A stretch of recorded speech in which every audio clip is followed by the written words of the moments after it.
Assalamualaikum warahmatullahi wabarakatuh. Selamat pagi.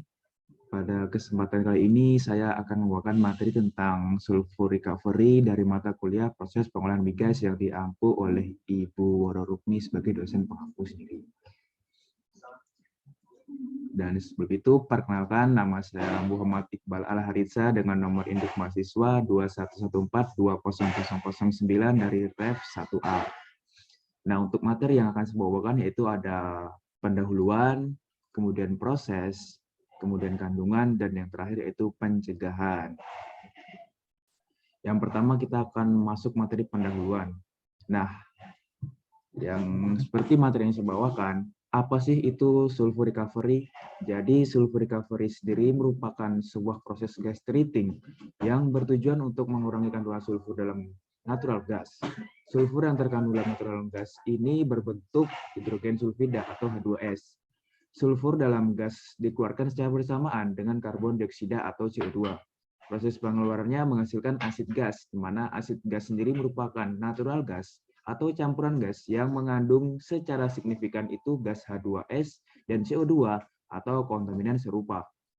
Aliran asid gas kemudian dapat dibuang melalui gas buang atau flare, dibakar, atau dialirkan ke dalam sulfur recovery unit atau SRU. Nah, seperti yang saya bilang itu SRU. Apa sih SRU plant sendiri? Jadi SRU plant itu merupakan proses Claus yang mampu mengkonversikan H2S di dalam gas asam menjadi elemen sulfur dengan suatu reaksi oksidasi di dapur reaksi dengan bantuan reaktor berkatalis. Sulfur cair atau molten didapat dengan mengkondensasikan hingga titik embun pada temperatur 120 hingga 180 derajat Celcius dan kemudian ditampung di sulfur pit Z2801. Sulfur cair ini dikirim ke pelletizing unit atau unit 59 untuk diolah menjadi butiran-butiran sulfur sebagai produk yang mempunyai nilai ekonomis sebanyak 300 metrik ton per hari. Sulfur plant ini mampu mengkonversikan hingga 98% gas alam. Nah, selanjutnya kenapa kita itu harus ada namanya sulfur recovery? Sulfur recovery ini sangat berguna agar lingkungan ekosistem di bumi ini tetap terjaga. Nah, dengan tidak adanya sulfur recovery bisa dilihat seperti ada gambar seperti hutan yang gersang, ikan banyak yang mati, dan banyak terjadi kebakaran hutan di mana-mana. Karena apa? Karena gas dengan kandungan sulfur dioksida atau SO2 dan nitrogen dioksida NOx dapat menyebabkan terjadinya hujan asam. Dampak hujan asam sendiri yang paling parah itu adalah bisa merusak ekosistem air karena kandungan aluminiumnya. Semakin sering suatu daerah terkena hujan asam, maka semakin rusak pula ekosistem airnya. Hujan asam akan melepaskan kandungan asam dan aluminium pada aliran air.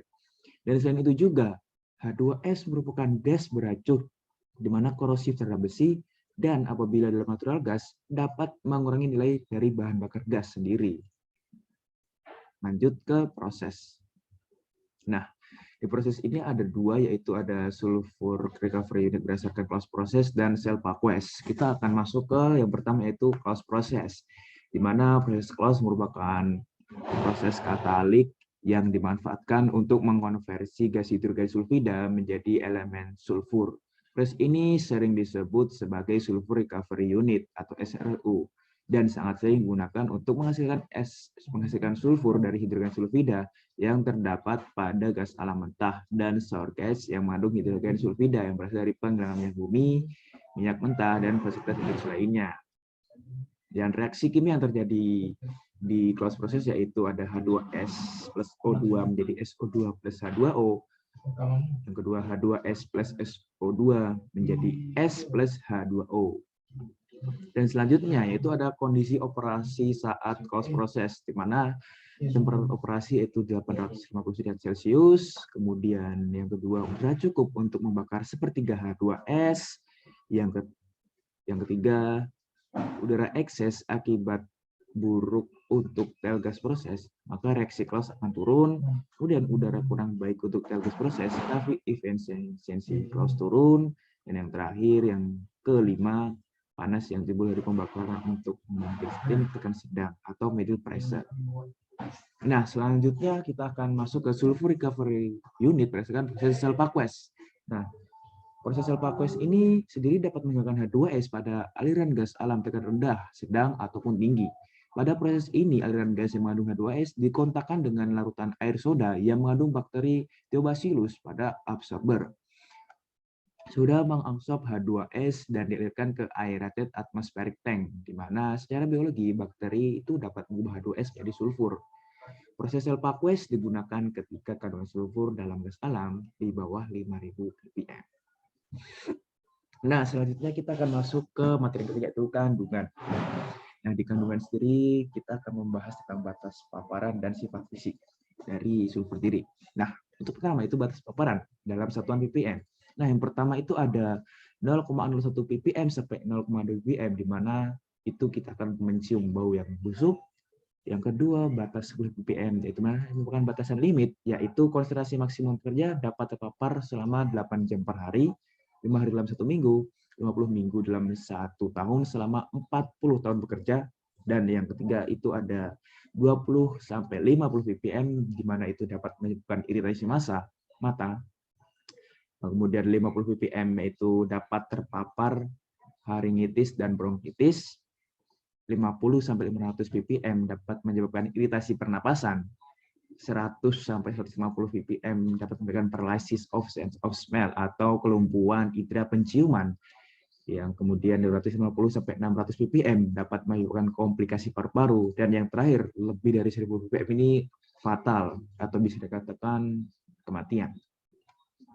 Nah, selanjutnya itu ada sifat fisik dari sulfur sendiri, di mana sulfur itu memiliki massa atom relatif FR itu 32,04, 064, nomor atomnya itu 16, konfigurasi elektronnya 3s2 3p4, jari-jari atomnya 0,103, jari-jari atom yang X2-nya itu 0,184, energi ionisasi yang pertama itu 1006, energi ionisasi kedua itu 2236, kerapatannya itu 2,06 rombik, titik didihnya itu 119 monoklinik, dan titik lelehnya 444,6 derajat Celcius, dan potensial elektron minus 0,48. Nah, selanjutnya kita masuk ke materi keempat, itu pencegahan. Nah, sebelumnya pencegahan itu baru H2S terhadap peralatan. Yang pertama itu ada meningkatkan tingkat korosivitas yang tinggi pada peralatan. Yang kedua, membentuk larutan asid yang lemah yang dapat menimbulkan lubang-lubang karena pengaruh oksigen atau karbon dioksida. Yang ketiga, kerapuhan pada metal karena pengaruh hidrogen atau yang dikenal dengan sulfide stress cracking.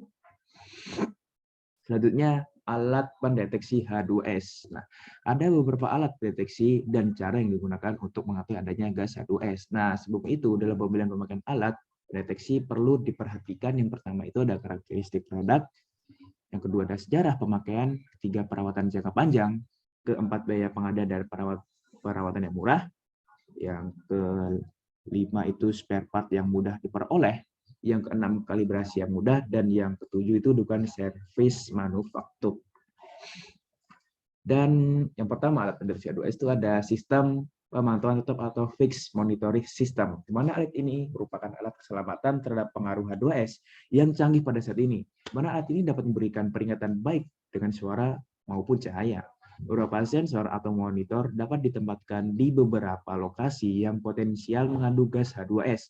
Nah, apabila konsentrasi H2S ini mencapai 10 ppm, maka hanya lampu yang menyala yang dapat dilihat. Dan jika konsentrasi mencapai 20 ppm atau lebih, maka lampu dan sirine ini akan menyala dan berbunyi. Nah, ini contoh dari sistem tetapnya. Dan selanjutnya yaitu ada alat pemantauan elektronika pribadi atau personal electronic monitor, di mana alat ini itu biasanya dipegang dengan tangan atau dipakai dengan ikat pinggang dan secara tetap mengukur konsentrasi gas H2S pada kepala sensor. Alat ini akan membunyikan alarm yang dapat didengar pada tingkat H2S yang ditentukan sebelumnya. Nah, mungkin hanya itu ya materi yang dapat saya sampaikan dan saya bawakan. Jika ada kurangnya dan salah katanya mohon dimaafkan. Sekian dan terima kasih dari saya. Assalamualaikum warahmatullahi wabarakatuh.